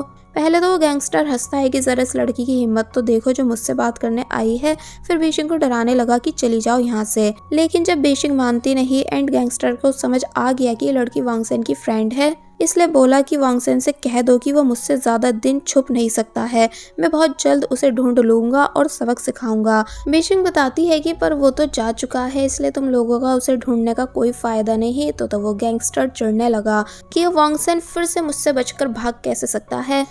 अब हम गैंगस्टर को स्कूल के बाहर बैठे हुए देखते हैं, जिसे देख देख कर सभी गर्ल्स डर रही होती हैं एंड दूर से गाओगी भी उसे देख रही थी। तो वहीं चाओ जो कि बीशिंग के साथ था, वो उसे समझाता है कि अब जब तुम्हारा गैंगस्टर से पंगा हो रहा है तो तुम्हें फाइट भी आनी चाहिए, क्या पता कब जरूरत पड़ जाए, इसलिए फाइट सिखाने में मैं तुम्हारी मदद कर सकता हूँ। तो ये सुन बीशिंग मान गई। तो वही गाओगी की फ्रेंड गाओगी के पास आती है और बताती है कि पता नहीं ये गैंगस्टर कौन है और हमारे स्कूल के बाहर क्यों बैठा हुआ है। तो तब गाओगी ने इस बात पर कोई रिप्लाई नहीं दिया कि तभी टीचर मिंग इस तरफ आने लगे, जिस बारे में जब वो लड़की बताती है कि तुम्हारे फादर यहीं आ रहे हैं। तो तब गाओगी उठकर यहाँ से भागने लगी एंड जब वो गई तो उसके पीछे पीछे वो गैंगस्टर भी यहाँ से चला गया। टीचर मिंग ये सब देख लेते हैं, लेकिन अब इससे पहले कि अपनी बेटी को रोक पाते कि तभी बीशिंग और चाओ की वजह से वो ज्यादा आगे जा नहीं पाए, इसलिए इन दोनों को डांटने लगे कि तुम दोनों लड़ क्यों रहे हो। बीशिंग समझाती है कि नहीं, हम दोनों तो सिर्फ प्रैक्टिस कर रहे थे, लेकिन टीचर तब भी इन दोनों को रनिंग पनिशमेंट दे देते हैं। और अब दिखाया गया कि बीशिंग जब रनिंग कर रही थी तो तब वांगसेन बीशिंग की फिक्र में बीशिंग के लिए वाटर लेकर आया और उसे वाटर देने लगा। बीशिंग कहती है कि क्या बात, तुम मेरी फिक्र कर रहे हो, इसका मतलब तुम मेरी स्टडी में हेल्प कराने के लिए मान चुके हो। वांगसेन बोला कि मैंने ऐसा तो नहीं कहा, बाकी हाँ मैं तुम्हारी थोड़ी बहुत हेल्प करा दूंगा। तो ये सुन वो काफ़ी ज़्यादा खुश होने लग जाती है। और जब छुट्टी के टाइम बीशिंग चाओ के साथ जा रही थी तो तब चाओ बताता है कि गाओगी जो कि टीचर मिंग की बेटी है, वो अपने फादर को पसंद नहीं करती है एंड वांगसेन गाओगी का नेबर है, यानी कि ये दोनों बचपन के दोस्त हैं। तो तब बीशिंग कहती है कि अच्छा ऐसा है। कि तभी बीशिंग को एक बार फिर वही लड़का दिखा जो कि वांगसेन के बारे में सभी से पूछ रहा था, इसलिए बीशिंग चाओ से जाने का कहती है एंड उस लड़के से बात करने आती है और फिर उस लड़के के पास आकर कहने लगती है कि अगर तुम्हें वांगसेन से फाइट करनी है तो पहले तुम्हें मेरा सामना करना होगा एंड तुम आखिर क्यों वांगसेन के पीछे पड़े हो। तो तब पहले तो वो लड़का बीशिंग को डांटता है, उसे काफ़ी कुछ सुनाता है कि तुम बीच में आने की हिम्मत कर ही क्यों रही हो। फिर बोला कि तुम वांगसेन की दोस्त हो ना, तो उससे जाकर बोलो कि रात में मुझे मेरी रिपेयर शॉप में आकर मिले, वरना अच्छा नहीं होगा। और फिर तभी चला गया। तो तब ऑब्वियसली बीशिंग इस बारे में वांगसेन को नहीं बताती है, बल्कि खुद उस लड़के की रिपेयर शॉप पर आ जाती है, जहाँ उसने उस लड़के को उसके दोस्तों के साथ देखा। फिर तभी इन सभी को किसी की कॉल आई, तो ये सब यहाँ से जाने लगे। बीशिंग इन सभी को फॉलो करती है, तो पता चलता है कि ये सभी एक जगह आकर तोड़फोड़ कर रहे हैं और पैसे मांग रहे थे। फिर वो लड़का बार में जाता है एंड काफ़ी ज़्यादा ड्रिंक कर लेता है, जिसकी ये सब हरकतें बीशिंग अपनी आंखों से देख रही थी और समझ गई कि ये बहुत ही ज़्यादा डेंजरस है। अब नेक्स्ट डे हमें बीशिंग को चाओ के साथ स्कूल में दिखाया गया, जहाँ वो चाओ को इस बारे में बता रही है कि कैसे कैसे कल मैं उस गैंगस्टर से मिली एंड वो मेरे साथ एक्सपेरिमेंट कंपटीशन करना चाहता है। चाओ पूछता है कि क्या एक्सपेरिमेंट, और फिर अब हम इन दोनों का कल का सीन देखते हैं, जहाँ उस लड़के ने जब बोला था कि वांगसेन से कहना कि मुझसे मेरी रिपेयर शॉप में आकर मिले, तो तब उसके बाद उसने ये बात कही थी कि वो वांगसेन को एलिफेंट टूथपेस्ट एक्सपेरिमेंट में हराना चाहता है। तो तब बीशिंग बोली थी कि वो एक्सपेरिमेंट वांगसेन की जगह मैं तुम्हारे साथ करूंगी एंड अगर मैंने तुम्हें हरा दिया तो फिर तुम वांगसेन से दूर हो जाओगे, यानी कि उसे परेशान नहीं करोगे। तो तब वो लड़का मान गया था। लेकिन अब प्रेजेंट में बीशिंग परेशान हो रही है कि मैं एक्सपेरिमेंट करूं तो करूं कैसे, यानी मुझे तो वो आता ही नहीं। कि तभी बीशिंग को याद आने लगता है कि अभी कुछ दिन पहले मैंने वो एक्सपेरिमेंट वांगसेन को करते हुए देखा था, इसलिए वांगसेन मेरी हेल्प करा सकता है इस एक्सपेरिमेंट को सिखाने में। चाओ कहता है कि लेकिन तुम्हें क्या लगता है कि वांगसेन तुम्हारी हेल्प कराने के लिए इजीली मान जाएगा। बीशिंग कहती है कि नहीं, मैंने उसे स्टडी के लिए ही इतनी मुश्किल से रेडी कराया है। तो तब चाओ कहता है कि डोंट वरी, वांगसेन को जल्द से जल्द मनाने के लिए मेरे पास एक बहुत ही अच्छा प्लान है कि फिर वो तुम्हें मना कर ही नहीं पाएगा। और बस फिर इसी सीन के साथ ये पार्ट यहीं पर एंड हो जाता है। अभी तक हमने देखा कि चाओ बीशिंग से कह रहा है कि मेरे पास एक आइडिया है वांगसेन से काम कराने के लिए, जिसके बाद अब हम बीशिंग को एक रोमांटिक नॉवल ले जाते हुए देखते हैं, जिसको वो छुपकर वांगसेन की डेस्क के नीचे रख देती है।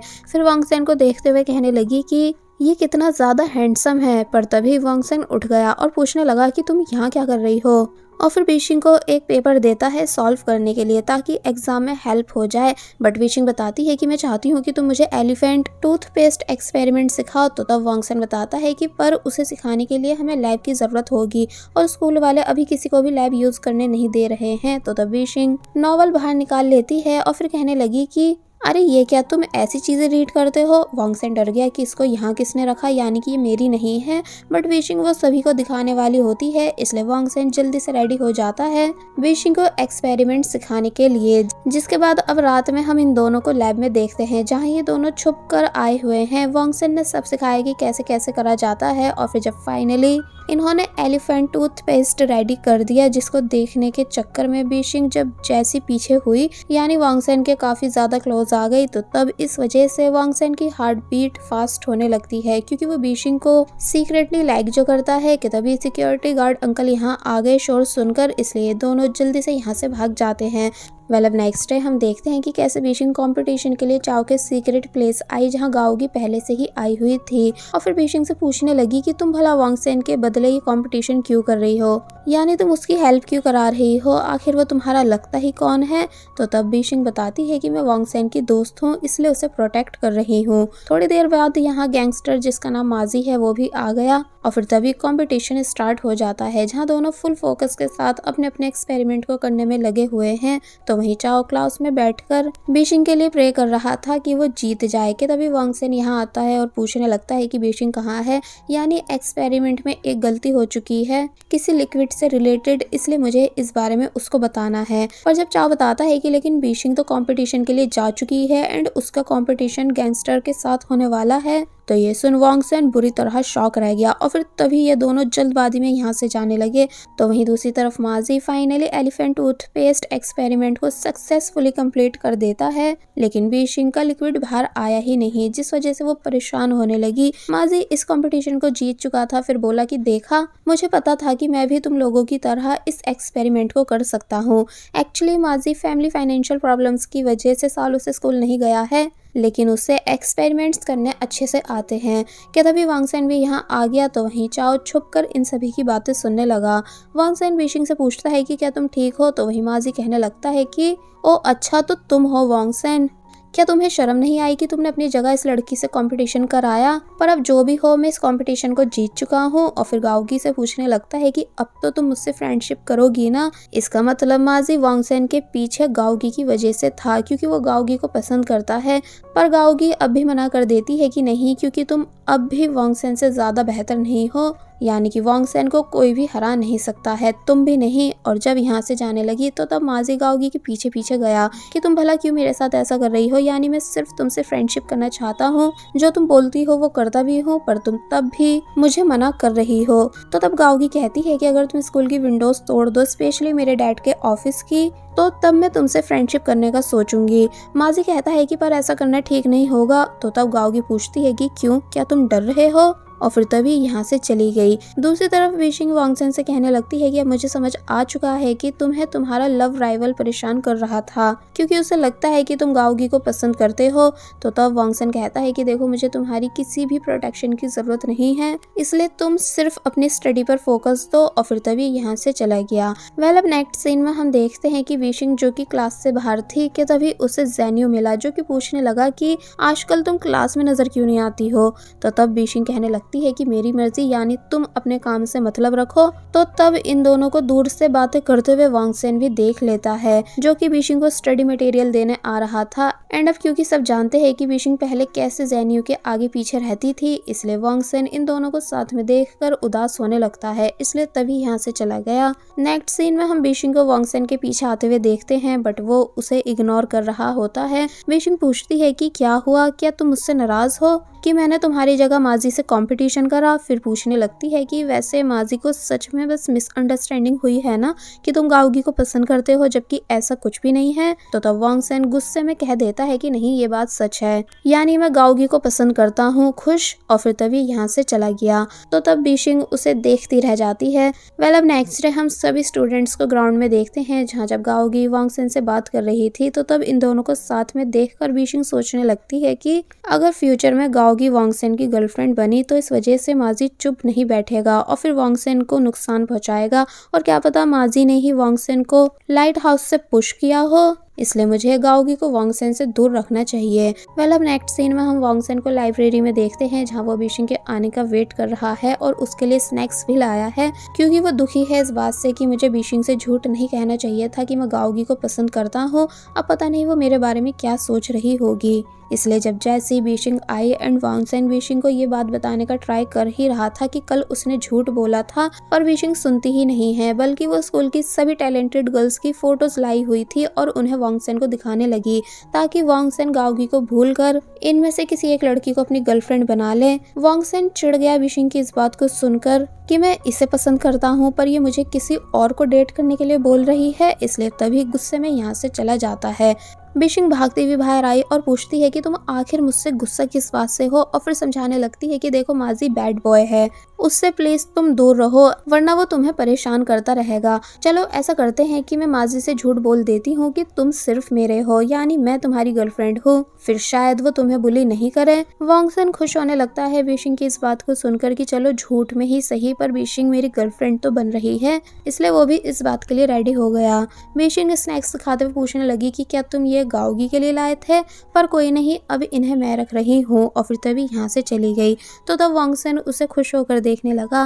वेल, अब नेक्स्ट डे हम देखते हैं कि गाओगी की तबीयत बिल्कुल ठीक नहीं है, यानी कि वो अपना फीवर चेक कर रही थी, पर टीचर मिंग अपनी बेटी पर बिल्कुल ध्यान देते ही नहीं, बल्कि बोले कि जल्दी करो, स्कूल के लिए तुम लेट हो जाओगी। और फिर तभी किसी से कॉल पर बात करते हुए यहाँ से चले गए। तो तब गाओगी को काफी बुरा लगता है कि कैसे उसके डैड उसकी बिल्कुल फिक्र नहीं करते हैं। और वहीं दूसरी तरफ वांगसेन डम्पलिंग्स लेकर बीशिंग के आने का वेट कर रहा था, ताकि दोनों साथ में स्कूल जा सके। कि तभी टीचर मिंग आए और पूछने लगे कि तुम यहाँ क्या कर रहे हो, क्या तुम्हें स्कूल नहीं जाना है? तो तब वांगसेन कहता है कि आप जाइए, मैं किसी का वेट कर रहा हूँ। और फिर आने जाने वाले लड़कों को देखकर खुद भी उनकी तरह खुद को स्टाइल करने की कोशिश करने लगता है, ताकि बीशिंग के सामने अच्छा दिख सके। और फिर काफी वेट करने के बाद जब फाइनली बीशिंग आई, तो तब उसे देखकर वो बहुत ही ज़्यादा खुश हो गया एंड विशिंग को डम्पलिंग्स देने लगा। विशिंग वांगसेन को थैंक्स करती है, लेकिन तभी वांगसेन को एक दूसरी लड़की से इंट्रोड्यूस कराने लगी। एक्चुअली विशिंग अभी भी इस कोशिश में लगी हुई है कि वांगसेन गाओगी को भूलकर किसी और लड़की को पसंद करने लगे, पर वांगसेन फिर से चिढ़ जाता है कि विशिंग मुझे क्यों बार बार दूसरी लड़कियों के क्लोज जाने के लिए बोल रही है, इसलिए वो चिढ़कर गुस्से में यहाँ से चला जाता है। अब नेक्स्ट सीन में विशिंग वांगसेन के पास आई और सॉरी करने लगी, ये पूछते हुए कि क्या तुम मुझसे अभी भी नाराज हो। तो ये सुन अब इससे पहले कि वांगसेन कुछ बोल पाता कि तभी फिर से कुछ गर्ल्स यहाँ आ जाती हैं वांगसेन से फ्रेंडशिप करने के लिए एंड इन्हें भी विशिंग नहीं बुलाया था, इसलिए फिलहाल विशिंग उन सभी से यहाँ से जाने का बोलने लगी। वांगसेन जो कि अब और ज्यादा चिढ़ चुका था वो बोलता है कि अगर तुम्हें स्टडी नहीं करनी तो फिर दोबारा मुझसे पढ़ाने के लिए मत बोलना, और फिर तभी वो यहाँ से चला गया।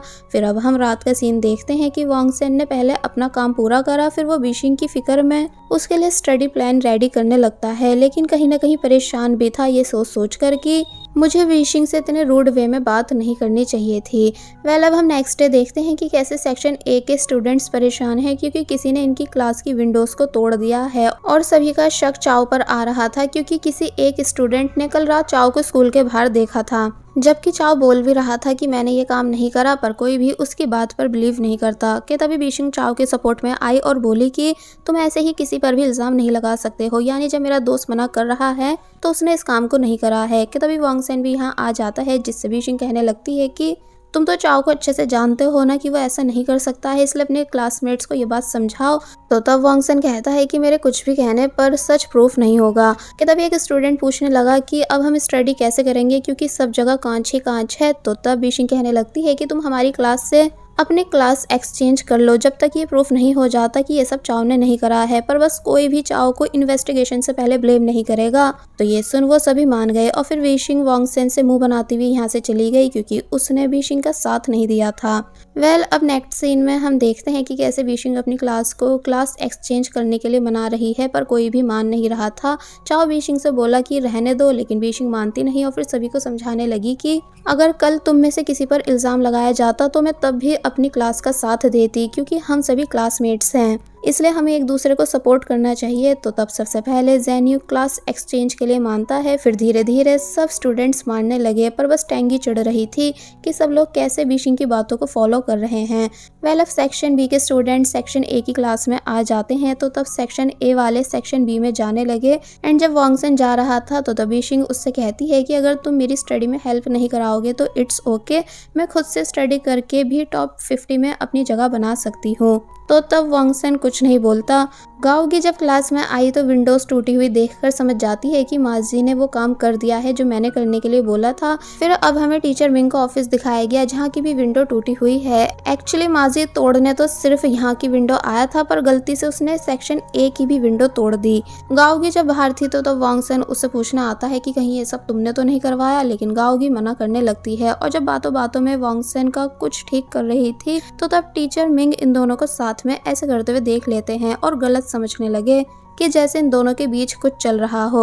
वो डस्टबिन के पास आए और टूटा हुआ कांच फेंक कर चले गए। तो तब वांगसेन नोटिस करता है कि जिस स्टोन से विंडो को तोड़ा गया है उस पर कार रिपेयर ऑयल लगा हुआ है। और वहीं दूसरी तरफ गाओगी जो कि अब अपने फादर से कुछ बात करने आई हुई थी, तो तब वो बातों बातों में अपनी बेटी को समझाने लगते हैं कि वांगसेन को स्टडी में डिस्टर्ब मत करना, वो एक बहुत ही अच्छा स्टूडेंट है, अगर उसके थोड़े से भी मार्क्स कम हुए तो मैं तुम्हें माफ नहीं करूंगा।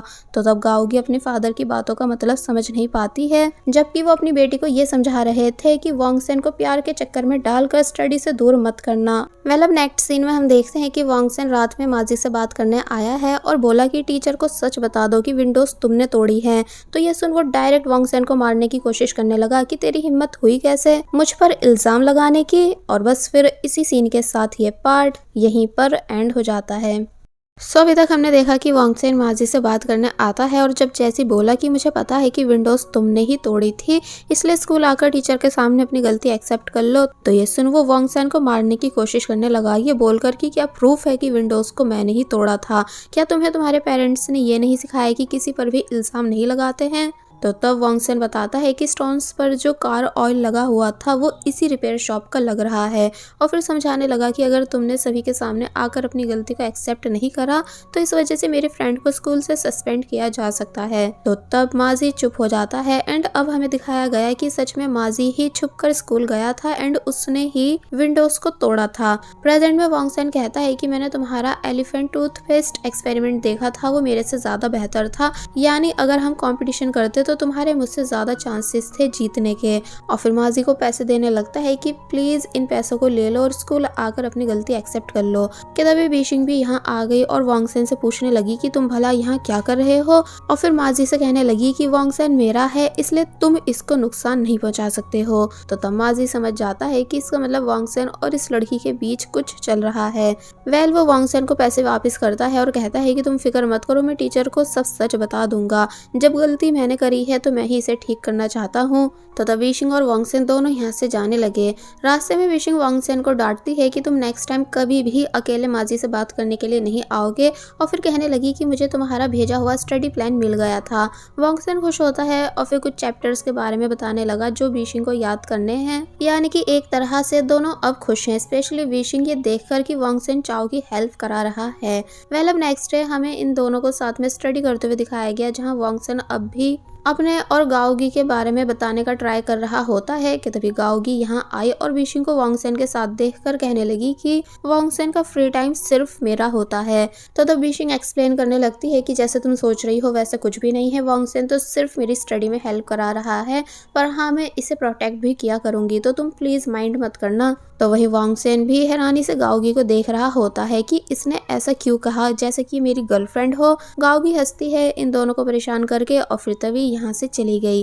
अब नेक्स्ट सीन में हम देखते हैं कि टैंकी परेशान हो रही है क्योंकि टूटी हुई विंडोज से रेन वाटर अंदर आ रहा था, इसलिए वो बीशिंग को काफी कुछ सुनाने लगी, जिस वजह से बीशिंग अपना बैग लेकर टैंकी के पास आई और सीट एक्सचेंज कर लेती है। तो तब ज़ेन्यू को बीशिंग की ये बातें पसंद आने लगी कि बीशिंग अब पहले से कितनी ज्यादा चेंज हो चुकी है। फिर अब दिखाया जाता है कि बीशिंग जब स्टडी कर रही थी तो तब ज़ेन्यू नॉन स्टॉप बीशिंग को देखने लगा, यानी उसकी नजर बीशिंग पर से हट ही नहीं रही थी, जैसे कि अब उसे बीशिंग पसंद आने लगी है बीशिंग के एकदम चेंज हो जाने की वजह से। इसका मतलब अब ड्रामा में स्टार्ट होगा लव ट्रायंगल। अब नेक्स्ट सीन में हम माजी को टीचर ऑफिस में देखते हैं, जहां वो पैसे दे रहा है और अपनी गलती एक्सेप्ट कर रहा है कि मैंने ही विंडोज को तोड़ा था। तो तब टीचर हैरान हुए और उसे डांटने लगे कि कल तुम अपने पेरेंट्स को यहाँ लेकर आना, मैं उनसे पूछूंगा कि उन्होंने तुम्हें इतना बिगाड़ कैसे दिया। माजी बताता है कि सब काम की वजह से दूर दूर रहते हैं, यानी किसी को भी मेरी फिक्र नहीं, मैं अकेला रहता हूँ। तो ये सुन टीचर मिंग हैरान हुए और पूछते हैं कि तुम काम क्या करते हो। तो वो बताने लगा बस जो भी मिल जाए मैं वही कर लेता हूँ। टीचर मिंग को माजी के लिए बुरा लगने लगता है, इसलिए उन्होंने माजी को उसके पैसे वापस करे एंड कहने लगे कि तुम्हें भी वही पनिशमेंट दी जाएगी जो यहाँ के स्टूडेंट्स को मिलती है, यानी तुम्हें क्लीनिंग करनी होगी इस शर्ट को पहनकर, क्योंकि तुम्हें इतना भी नहीं पता कि स्कूल में गंदे कपड़े पहनकर नहीं आते। माजी पहले तो उस शर्ट को पहनने के लिए मान नहीं रहा होता है, पर जब टीचर मिंग जिद करने लगे तो तब वो मान गया। अब नेक्स्ट सीन में हमें दिखाया जाता है कि टीचर क्लास में आकर बता देते हैं कि ये बात प्रूफ हो चुकी है कि चाओ ने कुछ भी नहीं करा था। तो ये सुन चाओ एंड बीशिंग दोनों काफी ज्यादा खुश होने लगे। टीचर बताते हैं कि विंडोज रिपेयर होंगी, इसलिए तुम सभी दूसरी क्लास में शिफ्ट हो जाओ। तो ये सुन वो सभी मान गए। फिर सीन चेंज होता है एंड दिखाया जाता है कि चाओ और बीशिंग जब जा रहे होते हैं तो तब चाओ बताने लगा कि मेरी ज़ेन्यू ने भी काफी हेल्प कराई थी, इसलिए क्यों ना मैं उसे भी तुम्हारे साथ डिनर पे लेकर चलूं। बट बीशिंग मना कर देती है ये बताकर कि मुझे वांगसेन के साथ लाइब्रेरी में स्टडी करनी है। और जब चली गई तो दिखाया गया कि ज़ेन्यू भी ये सब बातें सुन चुका था एंड उसे बुरा लगा कि बीशिंग ने कैसे मेरे साथ डिनर करने से मना कर दिया और वांगसेन के साथ पढ़ने चली गई। नेक्स्ट सीन में हम देखते हैं कि माजी जो कि क्लीनिंग कर रहा है, तो तब सभी स्टूडेंट्स उस पर हंस रहे थे, इसलिए वो गुस्से से यूनिफॉर्म शर्ट उतार फेंक देता है। कि तभी वांगसेन भी यहाँ आ गया माजी की हेल्प कराने के लिए। फिर समझाने लगा कि गाओगी और मैं हम दोनों बचपन से साथ में रहे हैं, लेकिन हमारे बीच एक दूसरे के लिए लव फीलिंग्स नहीं है, इसलिए तुम हमें गलत मत समझो। तो तब माजी चुप हो गया, फिर बोलता है कि ठीक है, तुम फिलहाल जल्दी जल्दी काम पूरा कराओ, यानी कि अब इन दोनों के बीच कोई भी लड़ाई नहीं रही। और वहीं बीशिंग जो कि लाइब्रेरी में वांगसेन का आने का वेट कर रही होती है, लेकिन तभी यहाँ ज़ेन्यू आ गया और बीशिंग के पास आकर बैठ गया। बीशिंग पूछती है कि तुम भला यहाँ क्यों आए हो, और तुम किसी और सीट पर भी तो बैठ सकते हो। लेकिन वो मना कर देता है ये कहकर कि कोई भी कहीं पर भी बैठ सकता है, सीट्स पर किसी के नाम नहीं लिखे। बीशिंग ज़ेनियो को इग्नोर करते हुए अपनी स्टडी पर फोकस करने लगी कि तभी ज़ेनियो उससे उसकी पेंसिल छीन लेता है और फिर बोला कि मैंने रियलाइज़ करा है कि जब तुम मुझे फॉलो करती थी तो वो सब इतना भी बुरा नहीं था, इसलिए तुम्हें वापस से मुझे अप्रोच करना चाहिए। एंड तुम सेक्शन ए में जाना चाहती हो ना, तो चलो क्यों ना हम साथ में स्टडी करें और दोनों साथ में सेक्शन ए में जाएं। तो तब बीशिंग साफ मना कर देती है कि अब मुझे तुम्हें फॉलो करने में 1% भी शौक नहीं, इसलिए तुम मुझसे दूर रहो और अपने काम से मतलब रखो। और जब यहाँ से जाने लगी तो तब ज़ेनियो भी बीशिंग के पीछे पीछे गया कि तुम ऐसे कैसे मुझे मना कर सकती हो। दूसरी तरफ वांगसेन गाओगी से बात कर रहा होता है एंड पूछता है कि क्या तुम मेरी हेल्प करा सकती हो बीशिंग को ये बताने में कि हमारे बीच कुछ भी नहीं है। कि तभी इन दोनों की नज़र बीशिंग पर गई, जिसे ज़ेनियो फॉलो कर करके परेशान कर रहा था। वांगसेन को ये सब देखकर बिल्कुल अच्छा नहीं लगता। तो तब गाओगी समझाती है कि अगर तुम्हें बीशिंग चाहिए तो तुम्हें उसको जल्द से जल्द अपनी फीलिंग्स के बारे में बता देना चाहिए, इससे पहले कि तुम दोनों के बीच कोई तीसरा आ जाए। तो ये सुन वांगसेन कुछ सोचने लगा। वेल ये सीन यही एंड होता है और अब नेक्स्ट डे हमें दिखाया गया कि कैसे वांगसेन बीशिंग का वेट कर रहा है कि तभी बीशिंग आई। एक्चुअली ये दोनों साथ में लाइब्रेरी जाने वाले हैं साथ में स्टडी करने के लिए, लेकिन तभी ज़ेनियो भी यहाँ आ जाता है और बोला कि मैं भी तुम दोनों के साथ स्टडी करना चाहता हूँ, इसलिए वांगसेन मेरी भी स्टडी में हेल्प करा दो। विशिंग कहने लगती है कि ज़रा देखो तो इस लड़के को, यानी तुम इतने श्योर कैसे हो कि वांगसेन तुम्हारी स्टडी में हेल्प कराने के लिए ईजिली मान जाएगा, जबकि मैंने तो इसे इतनी मुश्किल से मनाया है। कि तभी वांगसेन कहता है कि ठीक है मैं तुम्हारी हेल्प करा दूंगा। तो ये सुन बीशिंग शॉक रह गई। इनकी बस आ चुकी थी, जहां जल्दी से ज़ेनियो बीशिंग के पीछे आ जाता है ताकि वांगसेन बीशिंग के क्लोज नहीं आ सके। जिसके बाद अब हम इन तीनों को साथ में लाइब्रेरी में देखते हैं, जहां ज़ेनियो बार बार बीशिंग को परेशान कर रहा था कि लाओ मैं तुम्हारी हेल्प करा दूं। तो तब ये सब वांगसेन को अच्छा नहीं लगता, इसलिए वो कहता है कि तुम मेरी सीट पर आ जाओ। तो तब बीशिंग वांगसेन की सीट पर बैठ गई। वांगसेन दोनों को सम सॉल्व करने के लिए देता है, जो कि ज़ेनियो से हो ही नहीं रहे थे, बल्कि बीशिंग ने इजीली सॉल्व कर दिए। तो तब ज़ेनियो शॉक रह गया कि भला तुम स्टडी में इतनी अच्छी कब से हो गई, या जो तुम्हारे वाले सम्स थे वो इजी थे और मेरे वाले हार्ड। लेकिन जब बीशिंग ज़ेनियो के भी सम सॉल्व करके दिखा देती है तो ज़ेनियो और ज़्यादा हैरान रह जाता है। वांगसेन बताता है कि मैंने बीशिंग का स्टडी प्लान रेडी कर रखा है, इसलिए अब उसे सब कुछ याद है, यानी कि सब फॉर्मूलाज। तो तब ज़ेनियो चिढ़ गया एंड कहता है कि माना तुम स्टडी में अच्छे हो, लेकिन बास्केटबॉल में मुझसे अच्छा कोई भी नहीं हो सकता। और फिर तभी वांगसेन को ज़बरदस्ती अपने साथ बाहर लेकर जाने लगा बास्केटबॉल मैच के लिए। तो वहीं बीशिंग सामान पैक करने की वजह से अंदर ही रह गई। जिसके बाद अब हम इन दोनों को बाहर देखते हैं, जहां ज़ेनियो कहने लगता है कि यहाँ पर कोई भी बास्केटबॉल कोर्ट नहीं है, इसलिए क्यों ना हम साइकिलिंग करें। तो तब वांगसेन कहता है कि इससे अच्छा तो मैं बीशिंग को अंदर जाके स्टडी ही करवा दूँ। और जब जाने लगा कि तभी ज़ेनियो उससे बोलता है कि बीशिंग की लाइफ में सबसे पहले मैं आया था, इसलिए मेरा हक बनता है उसके क्लोज जाने का। तो यह सुन वांगसेन भी रुक जाता है और पूछने लगता है कि तुम इतने श्योर कैसे हो कि उसकी लाइफ में सबसे पहले तुम आए थे। तो ये सुन ज़ेनियो चुप खड़ा रह गया, फिर बोलता है कि छोड़ो पहले हम साइकिलिंग करते हैं, अब तुम ये मत कहना कि तुम्हें ये चलानी नहीं आती।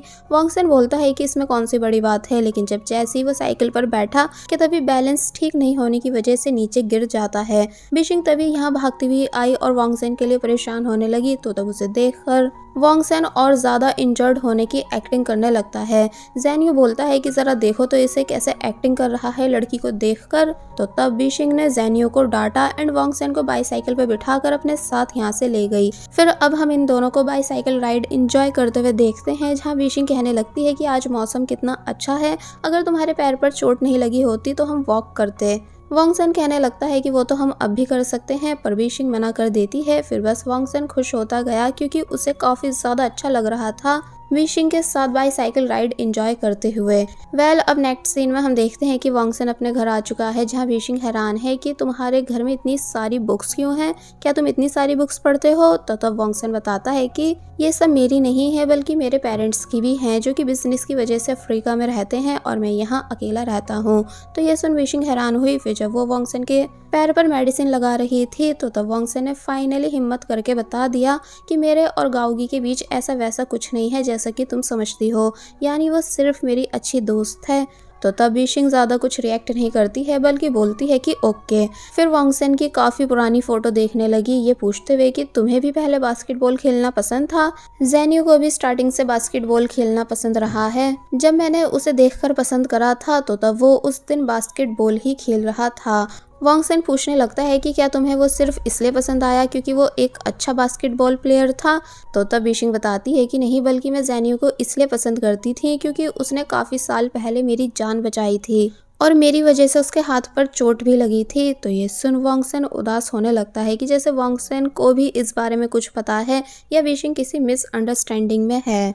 बीशिंग कहती है कि ये सब पुरानी बातें हैं, फिलहाल अब मुझे जेन्यू में कोई इंटरेस्ट नहीं, यानी कि मैं उसे पसंद नहीं करती हूँ।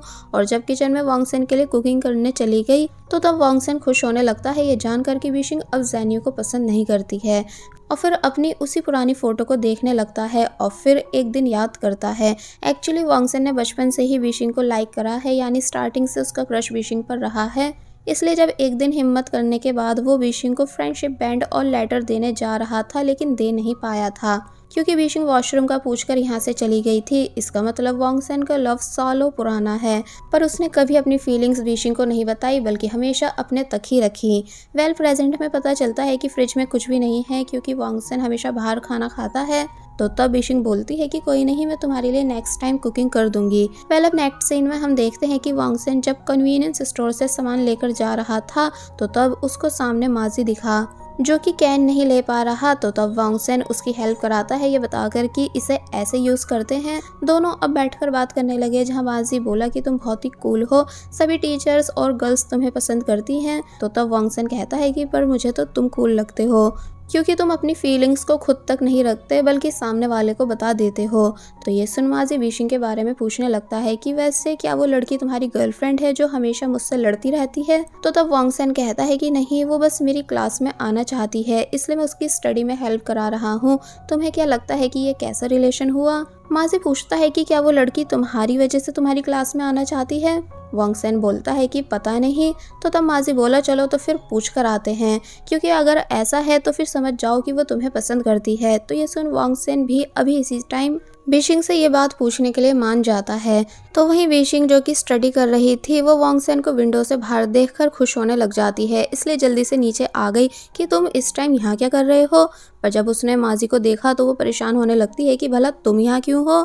माजी वांगसेन से कहता है कि तुम इससे पूछो और फिर खुद ही पूछने लगा कि क्या तुम वांगसेन की क्लास में वांगसेन की वजह से आना चाहती हो। तो तब बीशिंग रिप्लाई देती है कि हाँ, ताकि मैं वांगसेन को हर टाइम प्रोटेक्ट कर सकूं और तुम जैसे लड़कों से भी वांगसेन को बचा सकूं। माजी वांगसेन से बोलता है कि अब तुम खुश हो जाओ मेरे दोस्त क्योंकि हमें आंसर मिल चुका है और फिर तभी वो यहाँ से चला गया। तो वहीं वांगसेन बस शर्माता ही जा रहा था क्योंकि उसे अच्छा लगा ये जानकर कि बीशिंग वाकई में सिर्फ उसकी वजह से उसकी क्लास में आना चाहती है। सीन कट होता है और अब हम देखते हैं कि ऐसे ही दिन बीतते गए जहाँ ये दोनों रोज साथ में स्टडी करते हैं और अब बीशिंग अच्छे से रेडी हो चुकी थी मंथली एग्जाम देने के लिए। फिर फाइनली एग्जाम डे आया जो बीशिंग ने फुल फोकस के साथ दिया, जिसके बाद अब दिखाया जाता है कि आज मंथली एग्जाम रिजल्ट अनाउंस होने वाला है। इसलिए बीशिंग टॉप 50 में अपना नाम सर्च कर रही होती है। तो क्या बीशिंग टॉप 50 में आ पाएगी, ये हमें नेक्स्ट पार्ट में पता चलेगा। और बस फिर इसी सीन के साथ ये पार्ट यहीं पर एंड हो जाता है।